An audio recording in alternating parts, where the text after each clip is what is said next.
500 বছর ধরে অপেক্ষায় ছিল ভারতবাসী। কবে প্রতিষ্ঠা হবে রাম মন্দির, সেই প্রতীক্ষার অবসান ঘটছে আগামী 22শে জানুয়ারি। এদিন প্রধানমন্ত্রীর হাত ধরে অযোধ্যায় উদ্বোধন হবে রাম মন্দিরের, প্রাণ প্রতিষ্ঠা করা হবে ভগবান রামের। সেই উপলক্ষে ভারতীয় জনতা পার্টি গোটা দেশ জুড়ে 14ই জানুয়ারি থেকে 22শে জানুয়ারি পর্যন্ত বিভিন্ন মন্দিরগুলিকে পরিষ্কার পরিচ্ছন্ন করে রাখার কর্মসূচি হাতে নিয়েছে।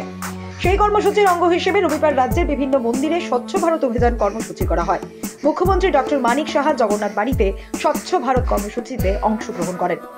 উনি ছাড়াও এই কর্মসূচিতে অংশগ্রহণ করেন মেয়র দীপক মজুমদার, কর্পোরেটর রত্না দত্ত সহ অন্যান্যরা।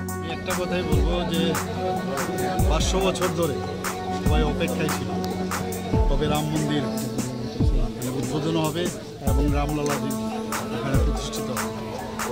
তো আগামী 22শে জানুয়ারি এটা প্রতিষ্ঠিত হতে যাচ্ছে এবং আমাদের শ্রদ্ধেয় মাননীয় প্রধানমন্ত্রী মোদীজি হাত ধরে সেটা উদ্বোধন হবে এবং সেখানে রামলালাজি সেখানে প্রাণ প্রতিষ্ঠা হবে।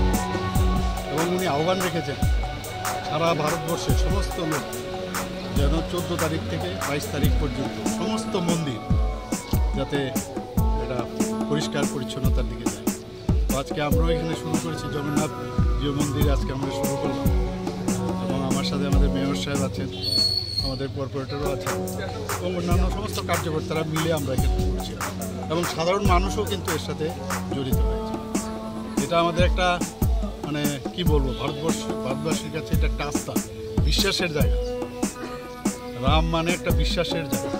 তো সেটা এতদিন বাদে প্রতিষ্ঠিত হতে যাচ্ছে। তো আমি সমস্ত ত্রিপুরাবাসীকে আমি আহ্বান করব যে এই যে আমরা একটা অভিযান শুরু করেছি সেই অভিযানে যেন সবাই সামিল হয়। ব্যুরো রিপোর্ট, দৈনিক সংবাদ।